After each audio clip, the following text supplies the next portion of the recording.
What's up guys, Jeremy here and welcome back to my channel. So I haven't posted a video in a while and that's because sometimes I run out of things to talk about. So I guess I'm in a bit of a content slump and I thought, okay, how can I think of some ideas or new ideas for videos? And then I thought, oh, why don't I just ask people on my Instagram? So that went from getting ideas on Instagram to just thinking of like, hey, why don't I just do a Q&A and I can make a video of me answering those questions. So that's what today's video is about, but I thought it would be a cool way, for people who have, I guess, questions about real estate to, ask me and then I can answer them. And if you have questions, put it in the comments below. I don't know why I looked down. For this video, I have no script. I'm just answering it as I go. Very candid and in the moment, so hope you guys enjoy this. I'll be answering probably around like 10 or 11 questions, but all I ask is that you please smash the like button and subscribe to my channel. And while you're at it, go ahead and follow me on all my other social media platforms as well. All right. Thanks. Without further ado, let's answer these questions. First question is there any business advice you wish you could have given yourself 5 years ago? That is a really good question. So that is why I put it first. But let's see, to give you guys context, 5 years ago, it was 2017. I was 23 years old and I just graduated college at University of Hawaii in May of 2017. Later that year, I went and joined Locations Hawaii. That's a big real estate firm here on Oahu. But I joined that real estate firm and I had high hopes for myself to, knock it right out of the park right away and sell a bunch of houses and make a lot of money and, have that typical, you're like, oh, this guy's super successful story right out of college. And that didn't happen. And even more so in 2018, I still sucked. I sold like 3 houses in 2018 and I made $20,000. Yeah, it was really rough because, not only was I not making money and not successful, all my friends and my best friends, we all kind of graduated at the same time. And I see all of them going with their careers and their jobs and they're all getting salaries and all these cool benefits. And here I am, broke as a joke. And yeah, it was really rough for me dealing with that. There were parts like I was like super depressed and comparing myself to, my friends and even other real estate agents and thinking like, man, like, I don't think real estate is for me. It got so bad to one point I actually got my life and health insurance license thinking, okay, you know what, real estate, I suck at it. Let me join and become a life insurance agent or whatever. And definitely glad I didn't go through with that. But I guess, to answer this question, to give myself some advice back then, I would say don't compare yourself. Don't worry about anyone else. Don't worry what they're doing. I still did it. If anything, use it as motivation. I did compare myself and I did use it as motivation at times, but other times too, it kind of like messed with my head. And that's just not healthy, but don't worry about that. And I would also say, go all in with social media, especially YouTube. I'm doing it now, but I didn't really go all in with Instagram and social media till like maybe 2019. And I didn't start YouTube till like 2020. The reason why I say that is because literally today, literally all of my business comes from social media, specifically Instagram and YouTube. 2017 didn't make anything. 2018 only sold 3 homes.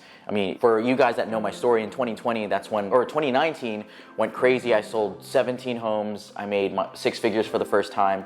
And the reason why I did that is because I started going harder with social media. I stopped caring what other people think. I stopped caring about it was like, oh, is this professional or not? For those that don't know, I used to be a DJ in college. I was really scared of what others would think, like, oh, Jeremy's not professional, he's a party boy and all that. In 2019, I realized, okay, in 2018, all my 3 sales came from friends on social media. So I was like, okay, maybe I should kick up social media more. I should stop cold calling, stop door knocking and all of that. And I did, and it started clicking and I started getting more sales, meeting more people all through Instagram and, well, not YouTube at that time. But yeah, I would say, go all in with social media and myself. I stopped caring about what people thought. I was just me.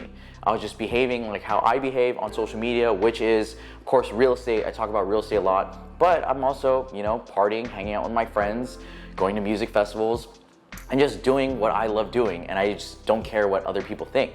I wish I could have done that sooner and go on YouTube sooner because that would lead, literally all my success comes from social media and Instagram. So that would probably be the best advice I would give myself 5 years ago. Second question is, what are some qualifications you look for when mentoring new real estate agents? Good question.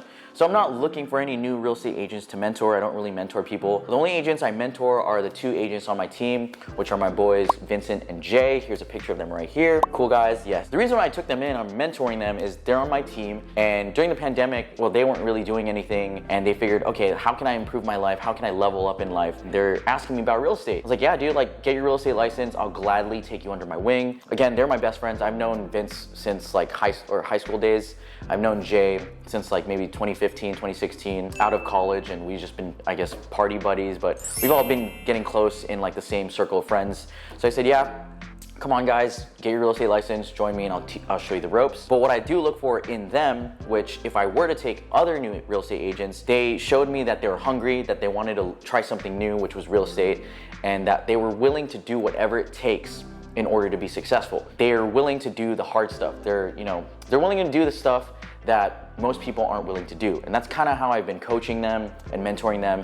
And if you're a new real estate agent, these are the things you have to be willing to do. You have to be hungry, to be willing to do the crap that most people won't do. Be coachable. But that's kind of the things I look for. And if I were to look for a new agent to bring on my team, that's the stuff that I want to see. Like, you don't need to be good right away. So if you're a new real estate agent, again, those are the things that you must possess if you're looking for a mentor, or if you want to show people like, hey, I'm willing to do whatever it takes. Next question is, if money didn't exist and you could be whatever you wanted, who would you become? That is a really, really big question right there.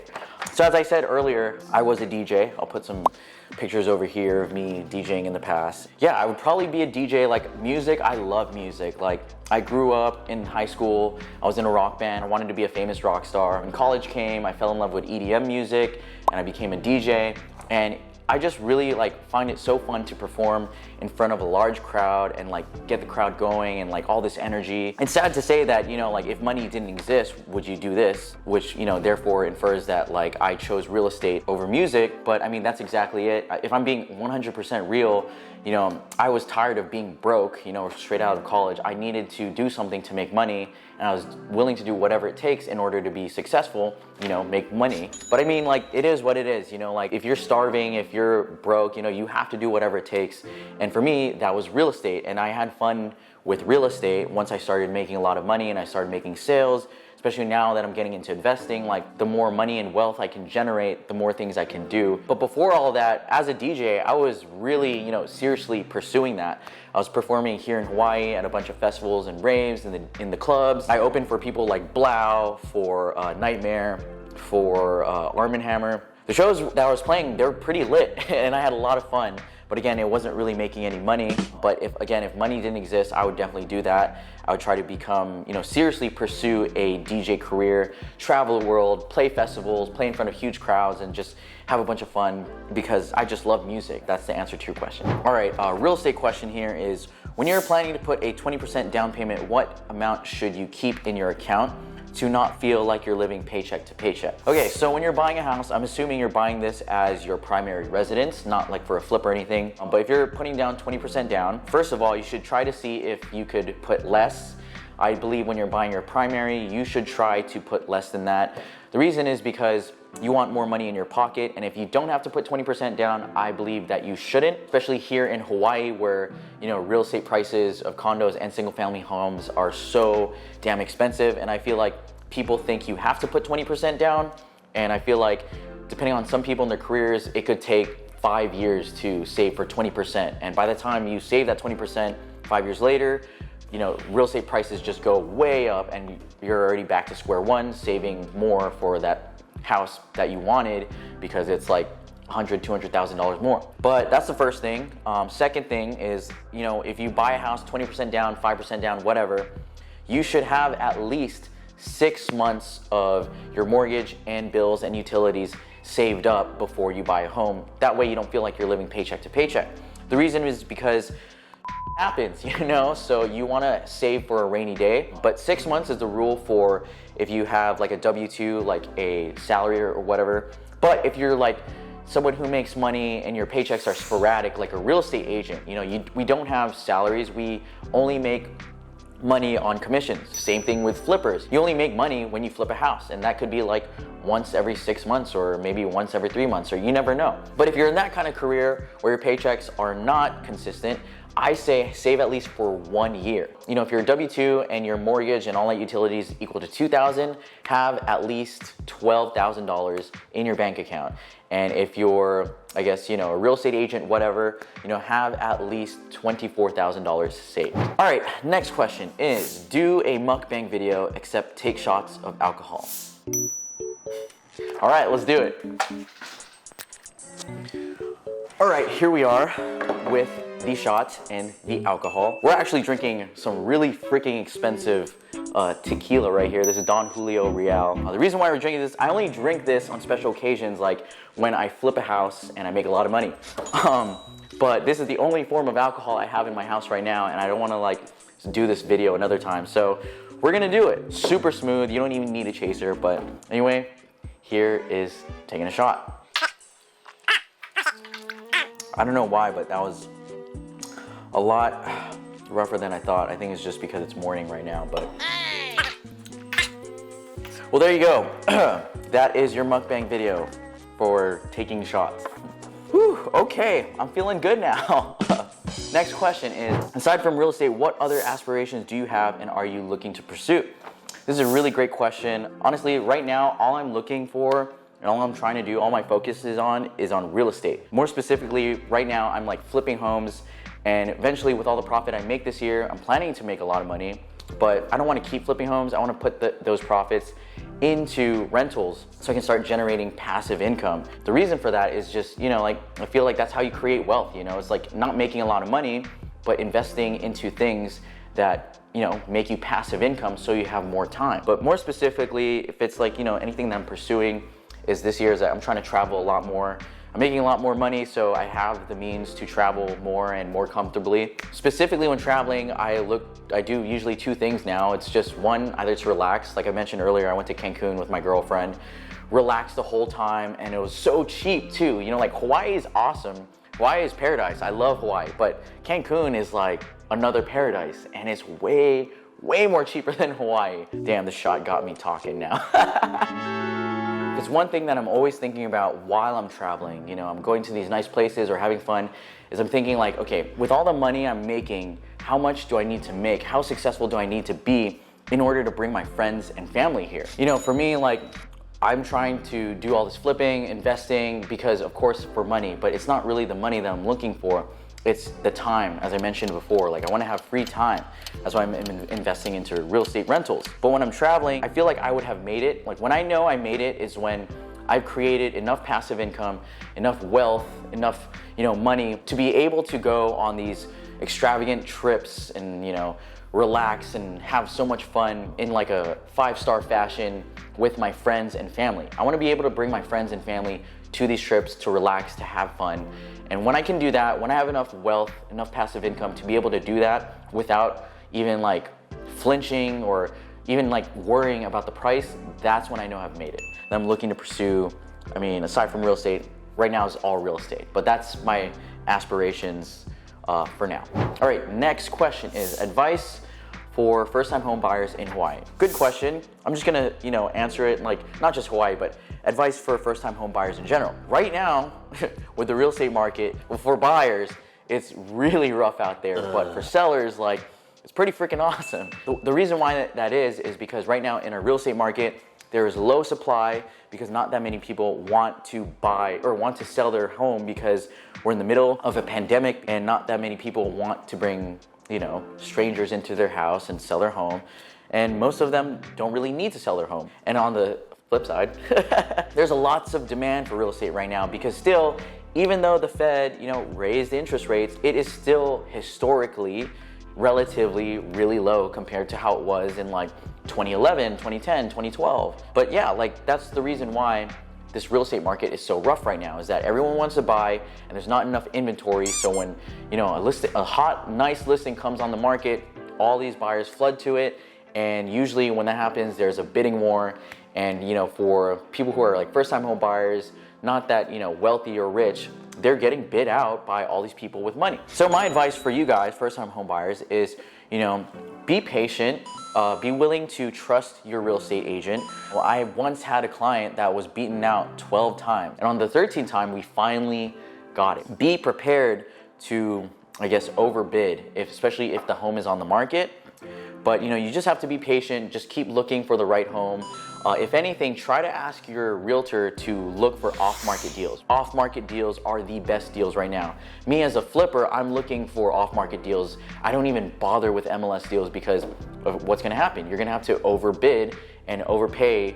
And once you get to that point, if the numbers are starting to get thin, I don't even want to consider it. Most of my deals, I think right now I'm working on 4. 3 of them are off market. 1 of them was MLS. But the only reason why I went with that is because the numbers made sense. And that's the only time you should do a deal. So for first-time home buyers, try to look off market. Try to, ask your realtor to write letters and mail it to people if there's like a specific neighborhood that you like. But honestly, all I can say right now is just be patient, try to look off market, and be willing to pay above listing price. Just keep saving your money and just keep looking. Next question is, what should be my first steps after getting real estate license if I want to be an agent full-time? Good question. So once you get licensed, the first thing you should do is you should interview all the big companies that are known for good training in your area. So these are companies maybe like Coldwell Banker, Keller Williams, Century 21, maybe EXP, I don't know about them, but they are a big company. But my point is, you want to join a brokerage that has good training. When I started in 2017, I joined a company, as I mentioned before, Locations Hawaii, and they were known for having the best training, at least from what I heard. And the training is going to be very, very key to your success when you're starting out as an agent. Once you interview them, you should, compare all the other brokerages and see what fits you and if you fit them, and then that's when you join and go through their training. Their training is important. The reason why is once you get training, you'll start to understand how real estate works, and honestly, confidence is everything. That's all what you need. The only reason why I say you need training is to give you confidence, because for me, when I didn't know anything, when I didn't know shit, I was so insecure. I felt like, oh, I don't know anything about real estate, like no one would sell to me. No, screw that. Once I joined a different company, Locations Hawaii, and they gave me all the training, that's when I was like, wow, I know how real estate works. I'm confident. I've never sold anything, but I'm confident that I'll be able to help you buy or sell your home. I will say though, when you join a bigger company that offers really good training, chances are they're gonna have a high brokerage split. What that means is when you sell a home, you're gonna get a commission of 2.5% to 3%. Of that 2.5% to 3% paycheck, your brokerage, whoever that brokerage is probably gonna take maybe 50% of your paycheck or 40%. Anywhere if they're a big company, probably close to half. And you're probably thinking, wait, why should I join this company? They're gonna take almost half of my paycheck. I don't wanna join them.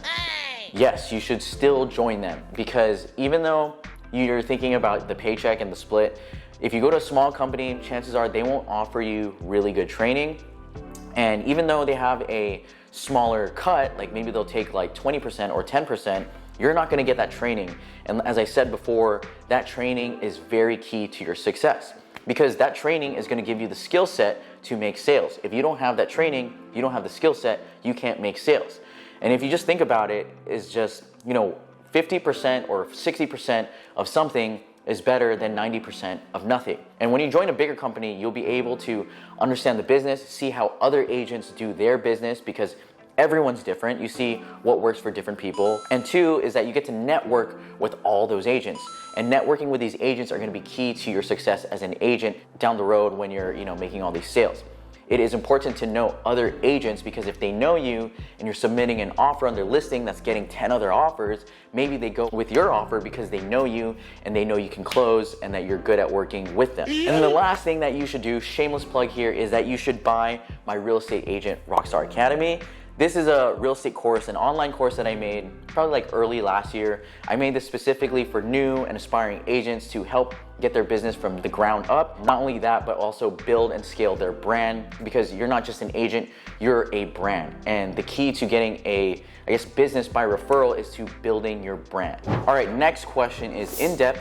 How do you find a private money or hard money lender? What are questions to ask?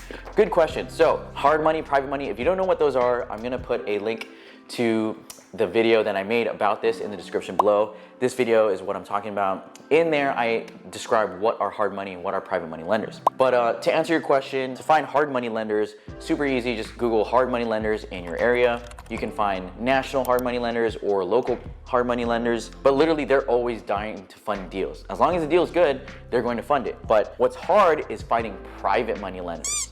The reason is hard money lenders are, again, institutions, like a group of people backed maybe like by banks, or they're getting their funds from bigger, I guess, capital businesses or whatever. Private money lenders are the ones that are hard to find. The reason is because they're not institutions or whatever. They are individuals. They are people basically with a lot of money.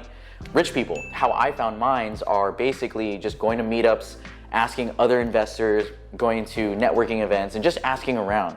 Honestly speaking though, if you try to ask some investors, they might be a little hesitant to share their private money lender with you. The reason why is because if they're getting all their money from this private money lender and they tell you and you have deals and they start giving their money to you or to the other person, that other investor will not be able to do deals because you're taking all their money. It is what it is. But if that happens, don't be discouraged. Just keep networking, keep asking around. I'm sure you'll find some. And honestly, what I do is I post on my social media like, hey, I'm looking for private money lenders. And literally, social media is so powerful. That's how I find everything. That's how I find my deals, my partners, my lenders, hard money, and private money. So just do anything and everything, and you'll never know who, I guess, replies to you or reaches out to you about, lending to you. Questions to ask them, usually it's along like, what are your terms? What's your interest rate? How many points do you want? Is there a pre-penalty payment? How long is the loan? Oh, and a big question to ask is, do you fund the rehab? Because hard money lenders, they'll maybe like fund 80 to 90% of the purchase, and they'll also fund 100% of the rehab. So I guess those are questions, really good questions that you want to ask. All right, last question is, how do you manage your finances? What is your system? That's a good question. I don't really have a system. I just use an app called Personal Capital. This is not a sponsored post. I just really like it because it's easy to use. It's basically an app, connect all your bank accounts, all your credit cards. You can connect, I guess, your mortgages, and you can plug and chug your investments, all of that. So that makes a nice graphic chart or whatever to show you all right, this is how much money you have, this is how much you're spending, this is how much you spent last month versus this month. And remember, if you want to be successful, you want to be wealthy, you need to track your finances. I really didn't start tracking my finances till maybe last year. So now I'm finally developing these good financial habits, and I think you should do that too. Again, Personal Capital. I'll put the logo right here or something. But there you guys have it. That is my first Q&A. Again, if you guys have questions, put the questions in the comments below and I'll answer it on this video. But thank you guys again for watching. I'll see you next time.